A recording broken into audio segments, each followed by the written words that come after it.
Hello friends, how you doing today?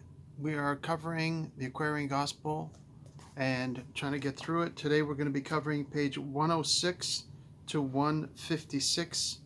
We went through another 50 pages for today's video. I believe this is video number 3.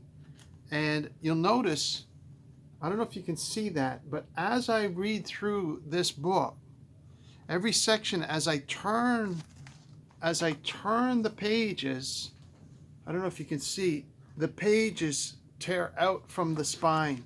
Can you see that? The glue is just gone and the pages simply fall out. It's so dry. Now, I've bought other books from the same thrift store, and this is the only book of all the books that I bought there where this happens, where the pages simply fall out as I turn the page. I'm not twisting the book or abusing the spine or anything like that. It is just so old and so poorly manufactured that the pages are falling out as I go along. That tells me something. Isn't that something? Everything happens for a reason, synchronicity. And it's telling me that this book is, destined for the dumpster, because I will tell you why. The author could have simply made a commentary. It would have taken him just as much effort to make a commentary on the New Testament. He's trying to rewrite the New Testament over again in around the year 1900. And so the premise is based on a lie, right? It's based on presumption. His version of truth is simply based on his perception of reality. So he either went insane or he had a distorted view of reality. And so his words fall to the ground. As much as his good effort is, he calls it Christine consciousness. He makes up terms. So he replaces the word Christian with Christine.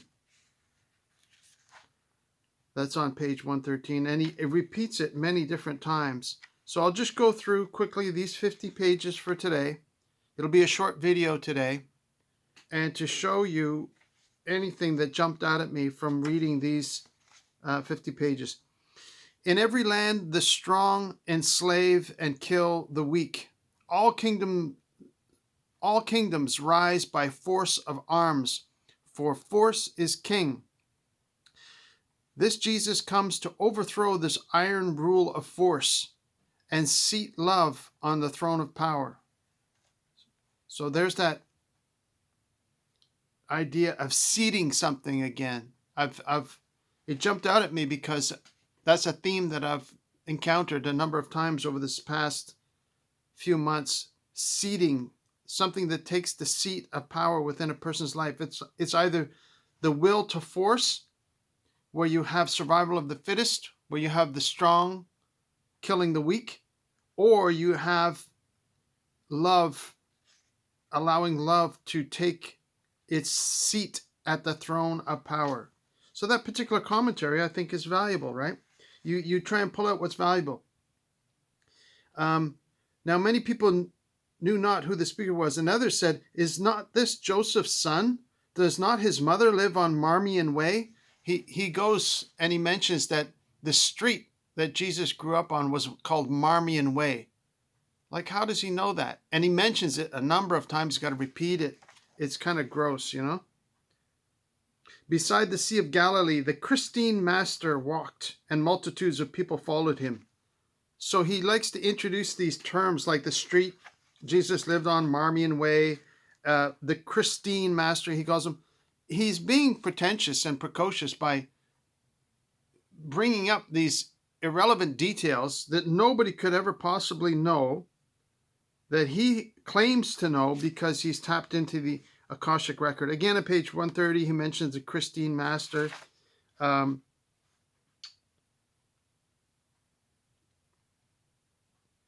he says,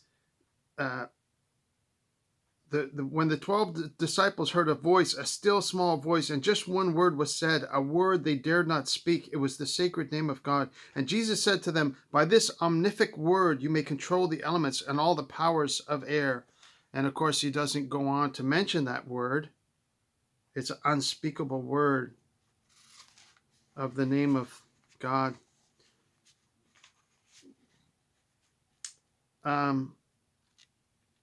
He's quoting Jesus here. We read that Moses said he came from God. If Adam came from God, pray, was he offspring? Was he son? We are the children of this Son of God. Then tell me, learned priest, who are we if not sons of God? It parallels the quotes of Jesus when he said, your ancient scripture says, are ye not gods? But he takes that theme to a higher level, which I'll mention shortly. Man was not made for fire, but fire was made for man. When man comes to himself and comprehends the fact that he is Son of God and knows that in himself lies all the powers of God, he is a mastermind, and all the elements will hear his voice and gladly do his will. See, he extrapolates that verse that Christ said, ye are gods. He extrapolates and he says, he is Son of God. When man comes to himself and comprehends the fact that he is Son of God and knows that in himself lies all the powers of God, he is a mastermind. That's blasphemy, right? That's wrong. That's taking it to putting more into the word than was originally there. This is adding to the gospel words as were recorded in the first century. And he's writing this in around the year 1900. And he's adding on to doctrine. If he had simply made a book on commentary and said, this is what I think this means, that's totally different than trying to say, oh, I went out into the mystic realms of the ether and I went into the Akashic record and I transcribed everything there that was revealed to me. And he's, claiming that he became a mastermind, that he doesn't even use the Son of God. He uses just the phrase Son of God, that he is Son of God. It's BS with capital B, capital S. This is going straight into the fireplace when I'm done. And it's purposely going there. Look at the pages are falling out as I'm going along. So it's preparing itself to be thrown. Look at it, the pages falling out. It's preparing itself to be thrown into the dumpster on its own, just by me turning the pages. It's a sign to me that this is garbage that I'm reading. And it's got some really good commentary in it, right? It's got a lot of good insights in it. The Sabbath day was made for man. Man was not made to fit the Sabbath day. It's the same. He's just repeating what was written in the Gospels. God desires mercy first, right? It's similar insights. A fast is deed of soul, and like a prayer, it is a function of the silence of the soul. God never passes by unnoticed any prayer or fast. He walks within the silence, and his benedictions rest on every effort of the soul. Deception is hypocrisy, and you shall not assume to be what you are not. You may not clothe yourself in special garb to advertise your piety, nor yet assume the tone of voice that men conceive to be a holy voice. So he's got some good commentary. He's got some good insights. There's no doubt about that. There's nothing wrong with that. But to mix it in with blasphemous statements is wrong. You men who walk in holy breath are salt, the salt of earth. But if you lose your virtue, you are salt in name alone, worth nothing more than dust. He continually uses the term holy breath. Again, on page 141, all over he uses that term instead of mentioning the Holy Spirit. And so that tells you something, right?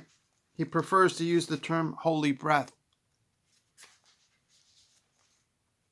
This is not worth your time, folks. The man who lives the holy life, who does the will of God, abides within the kingdom of the soul.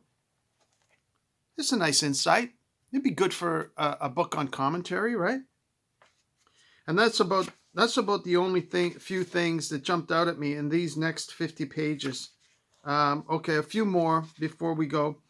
An honest evil man is more esteemed by guardians of the soul than a dishonest pious man. And so this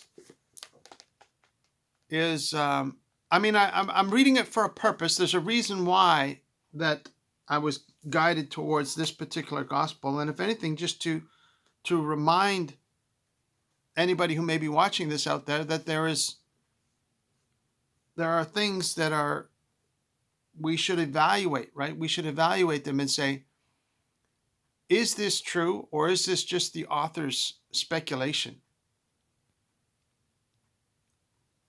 The easiest person to deceive is ourselves. We can get a vision and we can get an idea and we think, oh, this has to be the truth because I found it in the spirit realm somewhere. Well, we can be wrong sometimes, right? And this guy there's a number of cases in his writing where he is directly wrong. He is contrary to the actual words of the gospel.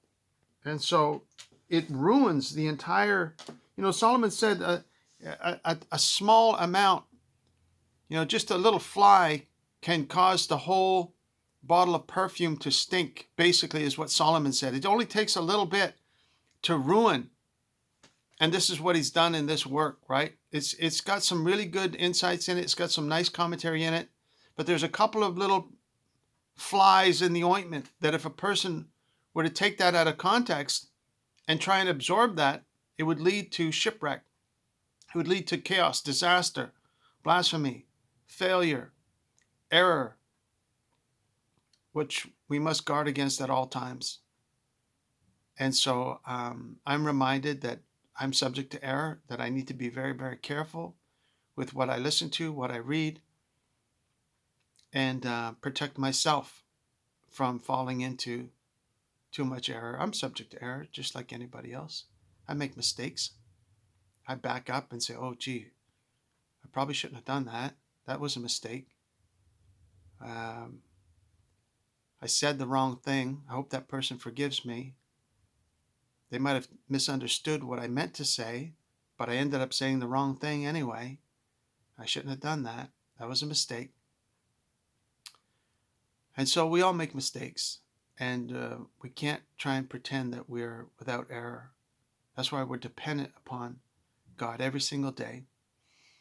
And he forgives us and gives us a second chance, right? He's the God of second chances. Every day is a fresh start.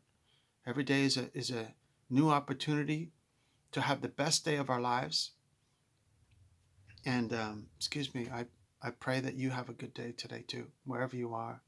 Thank you for watching. God bless you. I'll keep it short today because, like I said, I don't have a lot to cover. How many pages have I got left to get through? We're on page 156, and we have to go to page 270, so about 120 pages. I could do that in 2 or 3 sittings, hopefully. And hopefully it won't only take me 1 or 2 more videos to get through this. And then we can move on to something a lot more exciting, a lot more inspiring, something worth our time.